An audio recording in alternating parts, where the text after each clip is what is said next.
This video is presented by Western and Southern Financial Group, a game plan for your financial future. Every great team starts with a strong foundation, and your future should too. With life insurance built like a championship roster, Western and Southern helps protect what matters most, so you can focus on winning today while planning for tomorrow. Whether you're just starting your journey, building your dynasty, or ready to retire like a champion, Western and Southern has the right play for your life stage. Visit westernsouthern.com to get your free life insurance quote today. Western and Southern, built to win. Ole Miss, once again, destroying Tulane out there. 41-10 final score. Ole Miss 2-0 now over Tulane this year. And the Rebels moving on to the quarterfinals for another rematch against number 3 Georgia in the Sugar Bowl. Let's go over the highest graded player, starting off with the Ole Miss Rebels. Highest graded player for them was their tight end, Daquan Wright, 81.3. Wide receiver, Dejon Stribling, 79.4. Centarian Perkins, the edge rusher, 78.7. Cornerback, Jalen Braxton, 75.5. Xavier Harris, 74.2, the D tackle. And Trinidad Chambliss with a solid 68.2 PFF grade in the win. Now for Tulane in the loss, highest grade player was Jamari McClure, the running back, 73. Edge rusher Harvey Dyson, 71.8. D tackle Santana Hopper, 71.4. Center Jack Hollyfield, 70.2. Wide receiver Anthony Brown Stevens, 69. And Jake Retzloff with a 52.1 grade. Dalton, what told the story in this game? So early in this game, we had talked about in the preview how prolific Trinidad Chambliss was this year throwing the deep ball, and he was 5 for 6 throwing deep balls against Tulane the first time around. So essentially what Tulane did right from the jump in this game was deep zone coverages. We are sitting way, way, way off. If you're going to score on us, we're going to at least make you earn it in a few plays. Now, Ole Miss didn't take him very long. When you talk about 3 plays on their first drive, I believe the next drive was 4 plays. Their first 7 plays of this game, 2 drives, 14 points, 135 yards. They tried to make him manufacture it, and they manufactured it awfully quickly. My stat that tells the story, Ole Miss, a 77.4 receiving grade for this awesome supporting cast that Chambliss has to work with. That is their season high. 203 yards after the catch. They were making Trinidad Chambliss nickel and dime them. They were perfectly willing to do it. That is their third most yards after catch on the season. 130 receiving yards after contact, breaking tackles on the outside. Daquan Wright, Dejon Stribling, Deuce Alexander with a really good game as well. That was a season high. 8 missed tackles forced, 11 explosive catches, both second highest for their receiving core on the season, and a 7.1 yard average depth of target. That was the second lowest for Ole Miss this year. So it's almost like they knew, and Chambliss was patient enough early in the game to go, okay, they're going to sit back. We beat them with the deep ball the first time. Let's try to manufacture some things underneath. And the Ole Miss receiving core, wide receivers and tight ends, did a terrific job of winning with the football in their hands, making people miss in the open field. And Chambliss, with that solid but maybe not spectacular 90-something grade that he put up in the first game against this team, he had to play point guard in this game, and they did it at a terrific level, especially when you talk about this receiving core and the plays they made after the catch. That really told the story to me. Get out to the fast start, and Ole Miss at the end of the day, on the outside especially, they just have better athletes than Tulane does. That to me is what really made the difference, the supporting cast for Ole Miss. Yeah, I want to shout out the Ole Miss run defense, which, listen, has been a really good run defense all year. Right now they're 26th in the country in run defense grade this season, and my stat that told the story is Tulane in this game, negative .590 EPA per run, only 124 total rushing yards for the Green Wave, averaging only 3.9 yards per carry with 2 lost fumbles in this one too. And why I wanted to shout out this stat is because you put Tulane in a lot of second and long, third and long, and then all of a sudden you allow Pete Golding to get into his blitz packages, and we know that Jake Retzloff against the blitz is not very good, and this defense and how good they were in the run game allowed them to send extra rushers on obvious passing downs, and that really worked out for the Ole Miss defense. So, again, shout out the run defense first, and that allowed the pass defense to excel with all the blitz packages they sent against Jake Retzloff. For sure. I think especially one of the signature plays in this game as Ole Miss was getting off to a good start there in the first couple drives, but after the first drive, a minute into the game where they scored, Tulane was driving down the field. Actually, actually early in this game, Tulane's offense looked pretty good. They just couldn't finish drives. In the signature play, a zero blitz that Pete Golding sent at Jake Retzloff,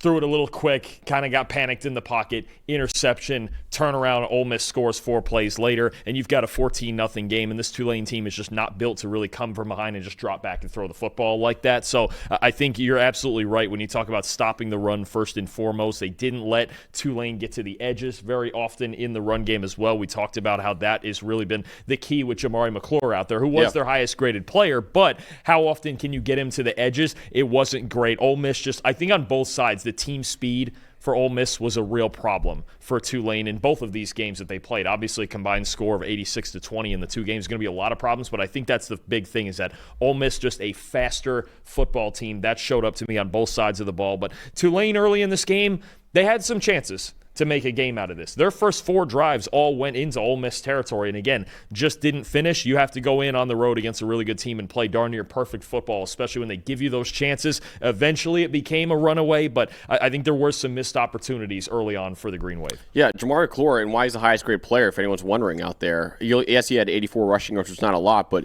he had 7 broken tackles on 15 carries. Like, he was doing his all out there. He had a forced missed tackle on about 47% of his carries, which is an incredibly high number. So he had a good game out there, but the reason why he couldn't produce more yards is because the Ole Miss defense was hitting him in the backfield so often, honestly, too. And Jake Retzloff with 2 pretty tough fumbles, too, in addition to the interception, too. So, yeah, not the best game for Jake Retzloff. One quarterback in this playoff did really well against the blitz, and Ty Simpson, who struggled against it this season. The other one still struggled, and Jake Retzloff against the blitz, too. And only 2 runs of at least 15 yards for Tulane, and Jake Retzloff with only 6 designed rushing yards, most of his yards on scrambles, which has been a big part of his game. But he's also, when Tulane's run game has been at its best this year, there have been times when Retzloff in the design run game, it really was a factor against North Texas as well. So just look, overall, at the end of the day, a dominant effort from Ole Miss on both sides of the ball. They really went out there, and obviously they've proved it twice now. They're a better team than Tulane. And, I don't think this should be some big conversation about the validation of having the group of 5 or not into the playoff or whatever. I mean, Ole Miss is just better, and a lot of times the better teams just win, right? That can be in dominant fashion like we saw in this game and in the next game we're going to talk about. And all 4 games that we saw last year, you remember, whether it was group of 5 or not, or they could be close games and, like the first 2 where it's, all right, we got 2 really good teams out there, but blowouts happen, and they happen in the playoffs. And you know what, to be honest with you, the final score, I think, is a lot worse than you would say the first 3 quarters of this game. Well, this game was 17-3 in the 3rd quarter, and Tulane, again, they had early opportunities, didn't take advantage of them, and Ole Miss played a really clean football game. Let's go back to the Ole Miss receiving corps, Dalton. Who do you want to shout out from there? There's plenty of guys I could. Like I mentioned, Daquan Wright was awesome. Deuce Alexander was awesome. But to me, Dejon Stribling might have been the best out of all of them. 79.1 receiving grade, 79 yards, 66 of them coming after the catch. I think that really just represents what Ole Miss was doing on offense. He caught the only passing touchdown of the day and forced 3 missed tackles. So as a unit, they were awesome. If I was picking one guy out, I would take Stribling. But again, Alexander was great, Daquan Wright. And it's funny because any given game, we've talked about this before, they have so many weapons. It could be somebody different, right? Didn't hear much from Harrison Wallace in this game. Winston Watkins didn't have a catch, but I think that's kind of the beauty of it is Trinidad Chambliss, he can just go out there and make this receiving corps just a meritocracy, where it's just like, hey, whoever's open, you're getting the football. I don't care who it is. In this game, it was Stribling and Wright and Alexander. Next, in the next game, it might be Winston Watkins. It could be Harrison Wallace. It could be these guys again. It could be a second or third tight end, and it could be Caden Lee in the slot. They just have so many weapons, and when they're really rolling, he's distributing the ball all over the place and to the right spots. Yeah, Ole Miss has the 5th best receiving grade in the country, only behind Ohio State, Indiana, USC, and Notre Dame. So, pretty good company right there. Pretty good unit right there. There's a lot of NFL players in that. And you talk, those are some of the other receiving corps. You're talking first-round picks and some of the best. This Ole Miss receiving corps, I think, really does.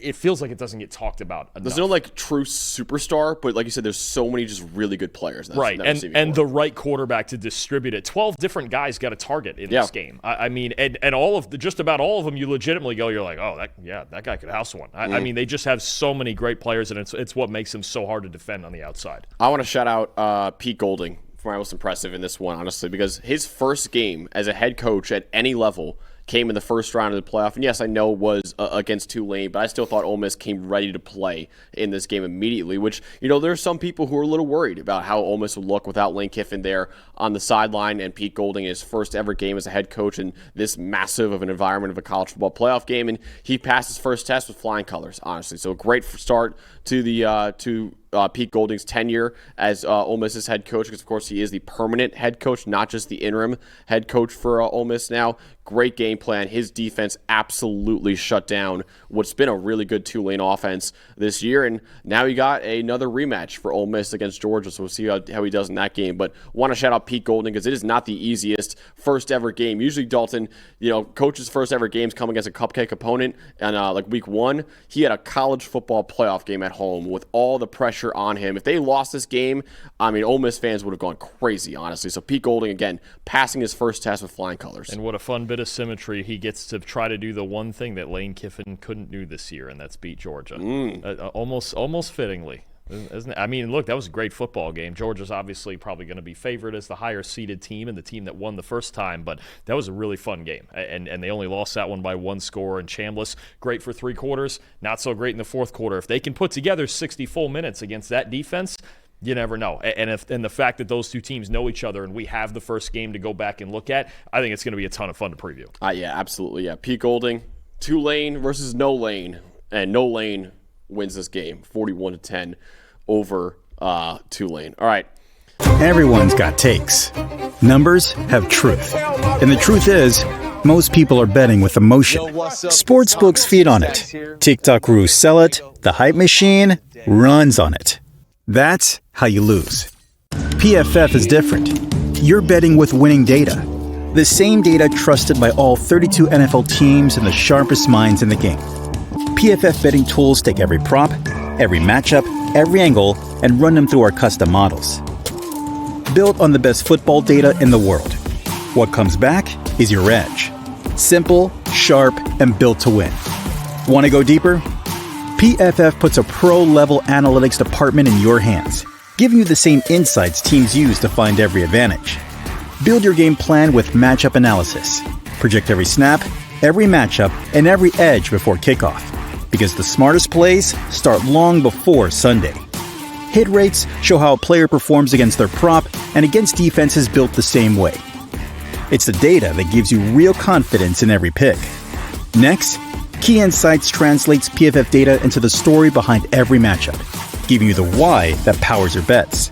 From coverage schemes to defensive looks, it's the context that turns raw numbers into winning decisions. When you're ready to take action, filter through every prop on the market and focus on the opportunities that matter, by game, matchup, or value. Then, shop for the best available line in your area and tap your book of choice to place the bet instantly. Everyone's got takes, but now you've got truth. Bet with data, win with PFF.